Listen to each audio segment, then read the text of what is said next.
Hello everyone, my name is Deepak and I'm a tax code advisor. Many people who are new to the United States are always wondering what happens to all the money that they are putting into US tax system. Will they ever be able to reap the benefits from that money? Would they be able to get Social Security? Would they qualify for medical? Would they qualify for disability? Would their spouse, their kids will be able to take that benefit? What about their 401k accounts or IRA accounts or Roth accounts? Should they even bother setting that up? Would they ever be able to get that money back? Those are the questions we're going to try to answer today. So, number one, before I go deep into this topic, is please understand that everything I'm talking about today is generic in nature. If you want to understand it properly, then we need to do some proper calculations and do one-on-one consultation. So I hope you're good with that. Second part is during the conversation we might touch on financial or legal topics as well. I'm not an attorney. I'm not here to give you an advice on what to buy, what to sell. So please understand that you need to talk to qualified professionals before making any of those decisions. Having that disclaimer done, now we can talk a little bit more. So we need to kind of divide this topic into a few categories. One are social benefits. For example, Social Security is a social benefit. Medicare is a social benefit. Your spousal benefit is a social benefit. Your disability is a social benefit. And then you have savings part of things, such as your 401k account, your IRA account, your Roth account. Maybe you have set up a 529 account for your kids and all that kind of good stuff. So we need to kind of look at it from different angles. So first, let's take the savings first, and then we'll talk about some of these um, social benefits. Savings, such as 401k, a Roth, IRA account. Those are your money. This is your hard money. You always have full control over that money on a day one. That means if you decide to put $100,000 into, let's just say, 401k account, and a couple of months later, decide to go back to India and you need to access those funds. Can US government stop from accessing those funds? Well, unless something illegal going on, the answer is no. You can access those funds, you can transfer them to your account, you can use them for anything you like. Would there be penalties? Yes. Would you have to pay tax? Maybe.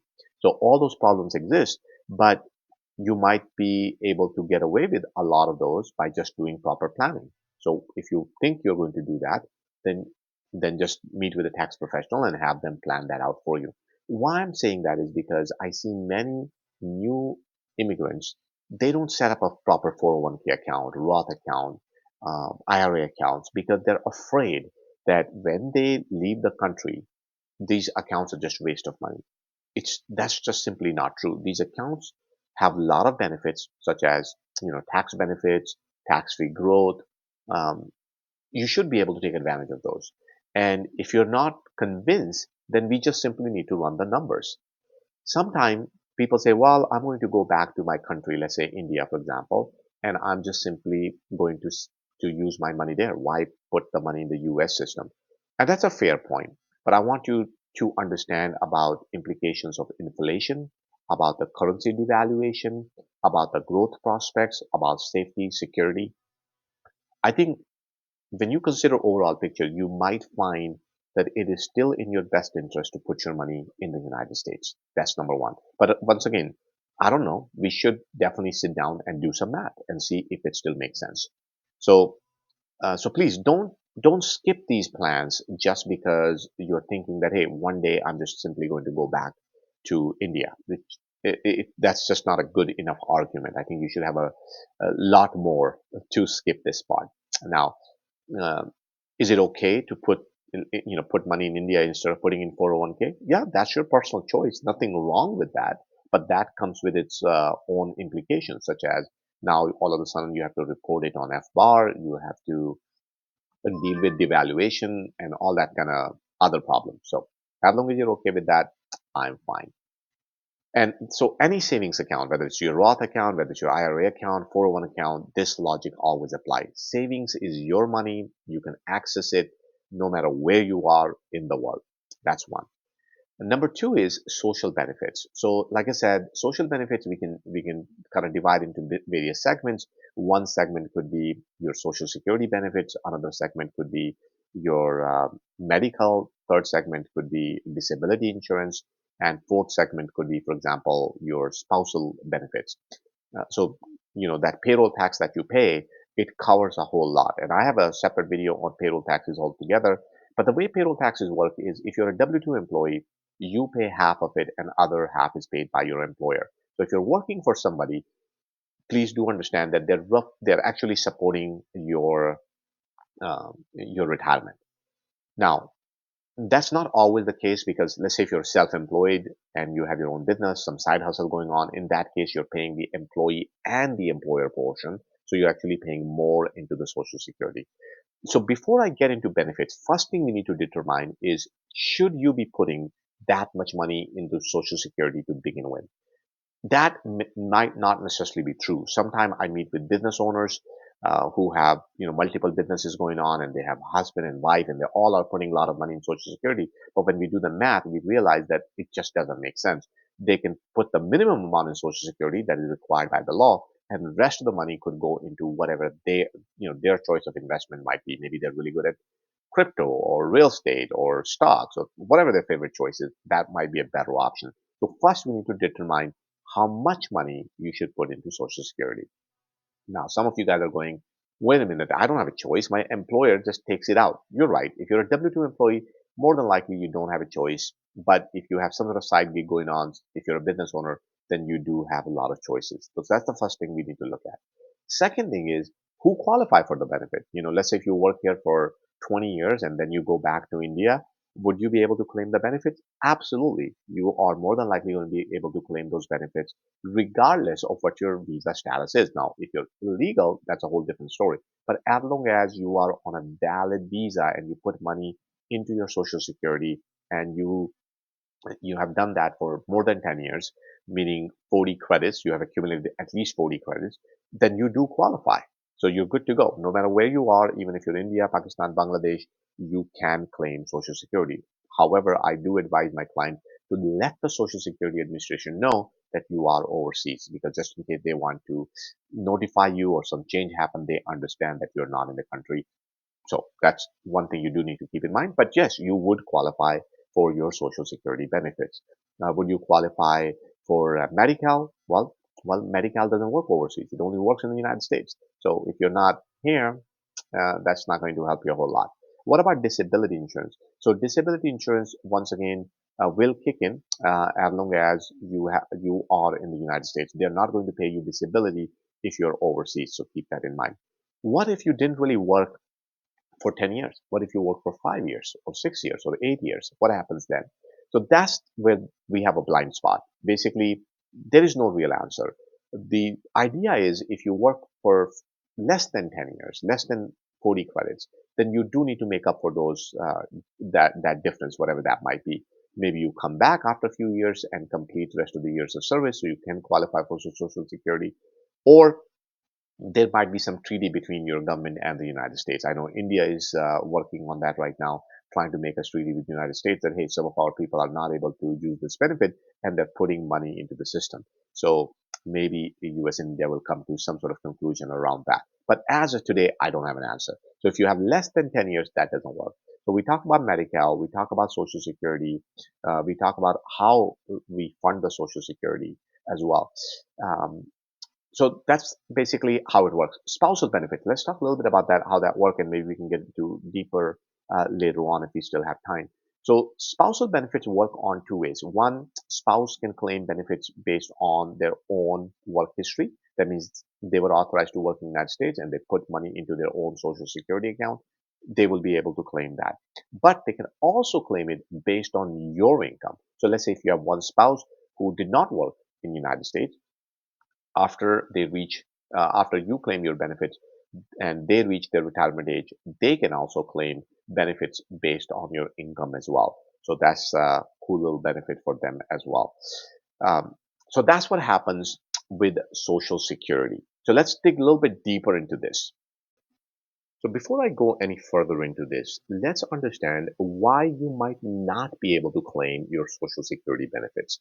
Now, as I stated earlier, that your 401k, your IRA, your Roth, those are good. You should be able to claim them no problem. Although, there might be some tax consequences, but that's a separate topic. but at least you would have access to those funds. Your social benefits, on the other hand, are not that clear cut. There could be situations where you might not be able to claim them. And right now, in November 2024, this is a hot topic. There are a lot of people who are worried if they are going to be continue on EAD. There are people who are on their asylum status and they're wondering if they are going to get asylum. Then there are people who are completely undocumented altogether in the United States, and Trump has promised to use military to gather them and send them back, and perhaps they are paying into their social security as well. So there are a lot of people worried about all that. And then we do know that Trump is usually known for restricting visas altogether, perhaps even not renewing H-1B. So there's all this conversation going on. So I'm going to create a separate video on all of those matters altogether, just so that way I can keep the content organized today about your social security benefit. So let's just say you are in one of those credit categories and you're worried that you might not be able to get social security. So what would some of those reasons look like? Number one reason would be you simply don't have 40 credits. So if you have not worked in this country for at least 10 years, you don't have 40 credits, you might not be able to qualify for social security. Disability insurance, medical, that works a little bit differently. So, even you qualify for those benefits because they are more like an insurance than anything else. So if you're paying into an insurance and you get hurt, disability insurance will kick in, but they usually don't pay out if you're out of country. So that's where that challenge is. So it's not like you've been paying into your social security and disability insurance for, let's say, last 5 years, and now you are you cannot work in US, and you voluntarily or forcefully you have to leave the country. Now what happens? And you go to India, Pakistan, Bangladesh, and you get hurt and you need to claim your disability. Can you do that? No, because that insurance only works in the United States. If you have your own private insurance, that might cover you, but not the social disability insurance. So that's where one challenge does come in. However, if you are in US and let's say you don't have those 40 credit hours, you only have, let's say, 4 years, 5 years, and you get hurt, disability insurance will still kick in. How much benefit you get out of, that's a different conversation. It will depend upon your age at the time you claim those benefits. So that would be one thing to pay attention to. Second thing is visa restrictions or lack of work authorization. For example, your dependents, obviously they're not contributing to social security system, so they would not be able to qualify even if you are here for a long time. People need to put into their own social security fund to qualify. However, there are some survivor benefits that they might qualify for, but in order for them to claim those, they still have to be United States, and you, as the main person, still needs to have those 10 years of service, at least 40 credit hours. So those restrictions still apply. Then a lack of work authorization. If someone works in the US without proper authorization or doesn't have a social security number, tax identification number tied to their work history, their contribution may not be recorded. And obviously, if they're not recorded, then you go apply for those benefits, you would not be able to claim them.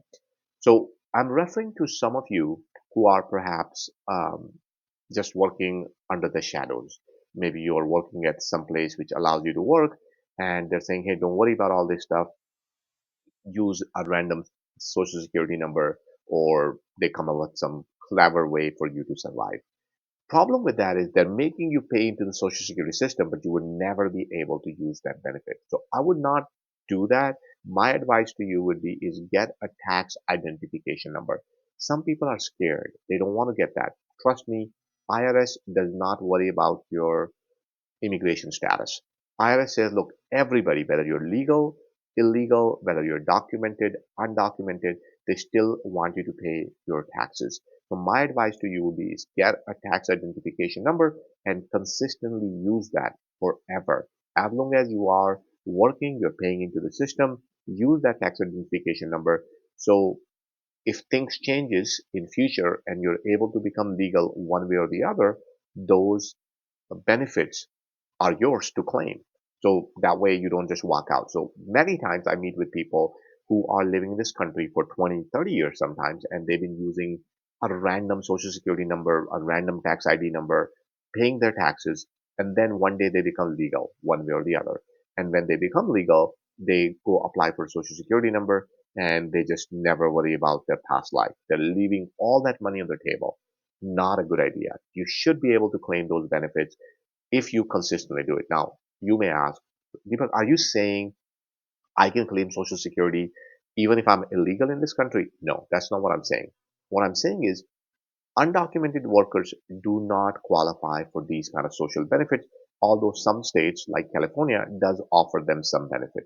But most states don't. And obviously Trump doesn't want to support that either because this just simply encourages people to come into the United States illegally. And that's not what anybody wants.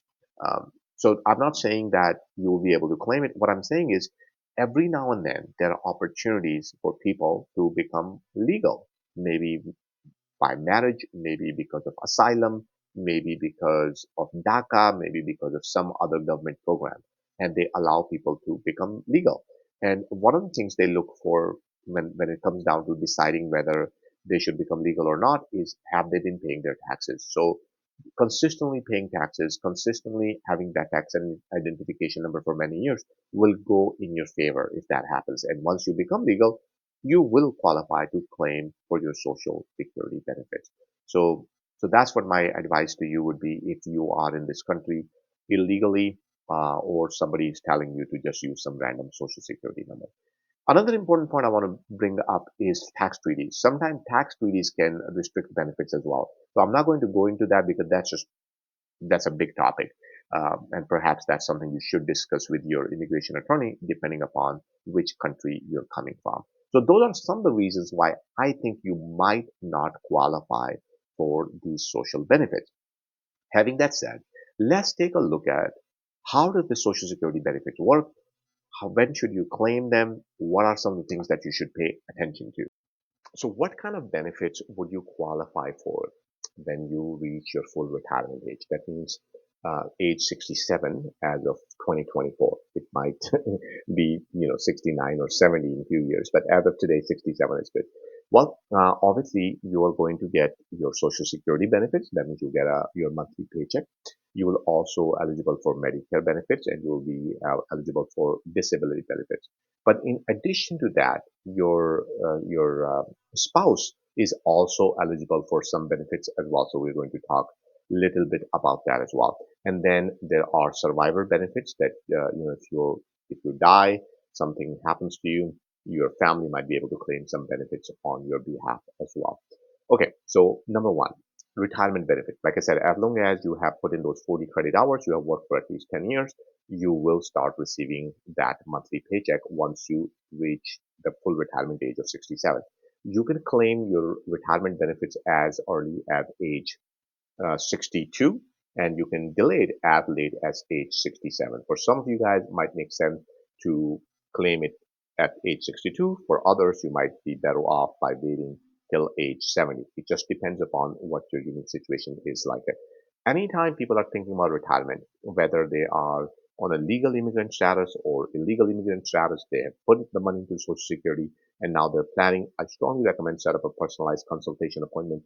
Let's do some numbers. Let's take a look at your retirement situation and figure out what makes sense. Should you claim it early? Should you claim it late?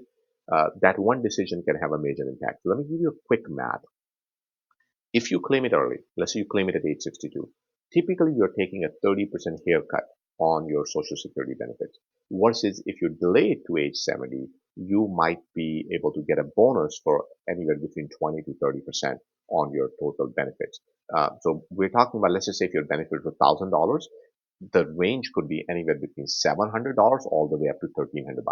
So you have to think carefully as to what makes more sense. Now, some of you might say, "Oh, I know the answer." It's not that easy. We really need to look at it overall situation to figure out what's the magic number for you. That one consultation sometimes can save you thousands of dollars, if not more. So that's my recommendation there. But in addition to that, you qualify for disability benefits. That means, if you're unable to work, something goes wrong with you, you might be able to qualify for disability, but those are not that easy. Please remember, sometimes you might even need to hire an attorney and go to a court to be able to get those benefits. I have seen a lot of people getting denied for disability. So it's not an easy one to qualify for, but it is a benefit available to you if you meet the requirements for medical and work history. Third one I want to talk about is the survivor benefits. This one is a little bit. So it simply means, let's say, if you die and you have a surviving spouse, he or she may qualify for benefits under certain conditions. For example, age 60 or older, you can begin receiving survivor benefits at the age 60. Remember, not age 62, at age 60. However, if you start before your full retirement age, which is 67, the benefit amount will be reduced. So once again, we need to do calculation and see if that makes sense or not. At age 67, now you qualify for 100% of deceased worker benefit amount. For some people, imagine there's a spouse and maybe her benefit might be, let's say, 800 bucks. And if we do a calculation based on their deceased spouse, maybe those benefits are $3,000. So it makes sense to claim it under the spouse name instead of doing it under their own. There are a couple of exceptions to this rule. So, for example, if you have a disability that started before or within 7 years of your spouse's death, you can receive benefits as early as age 50. If you have a young child, if you're caring for a deceased child who is under the age of 16 or disabled, you may receive benefits regardless of your age. There are always some exceptions to this rule to help out people who need the most. But typically, that's how the spousal benefits work. But, while I'm on this topic, I would strongly suggest everyone to definitely consider some sort of term life insurance if you are young and you have a family, if you have a debt, maybe you have a mortgage on your house. It just makes sense to take care of those expenses just in case something happens to you. But that's how the spousal benefits work. Now, let's talk a little bit about the Medicare coverage as well, because a lot of people think that when we turn age 62 or 67, somehow Medicare will automatically kick in. That is not really true. Medicare coverage is not automatic. You do need to do certain things to qualify. You need to understand how Medicare works. You need to understand what is Part A, which is hospital insurance. You need to understand what is Part B, which is your medical insurance, and Part D, which is your prescription drug coverage, and then you might need some additional coverage for things that is not covered by this insurance.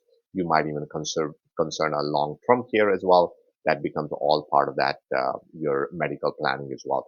That is why I keep saying that when it comes down to retirement, it makes sense to do a comprehensive retirement planning.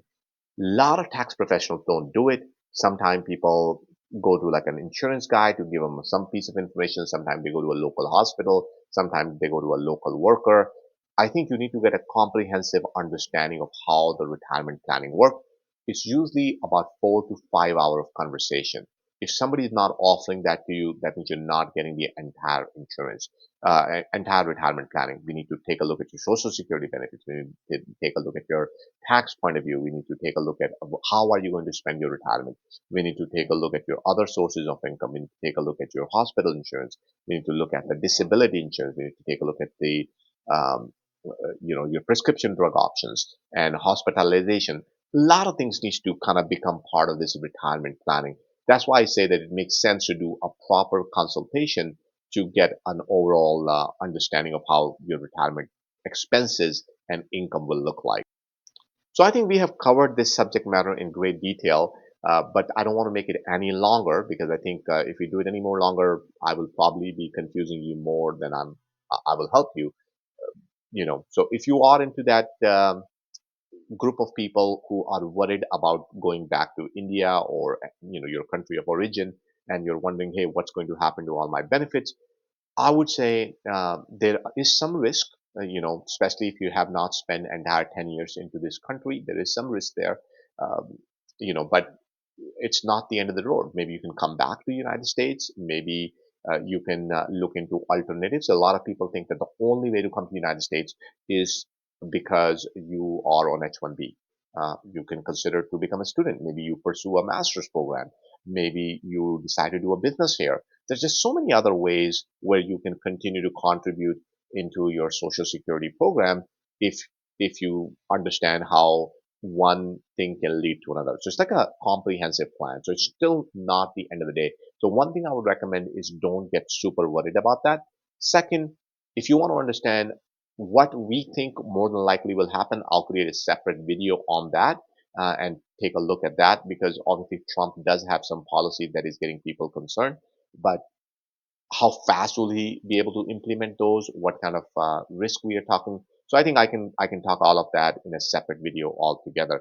But anyhow, if you are in United States, or you're looking to do business in the United States, or you're thinking about coming to the United States and you want to learn about taxes and finances and things that you can do into US, or maybe you are in a different country and you want to do business in this country and you need my advice, just go to taxcodeadvisors.com and set up a consultation, and I'll be happy to walk you through.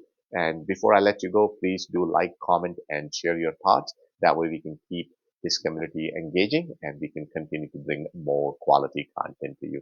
Thank you so much for spending your last 20 minutes with me. I really appreciate it. I'll look forward to seeing you the next time. Thank you.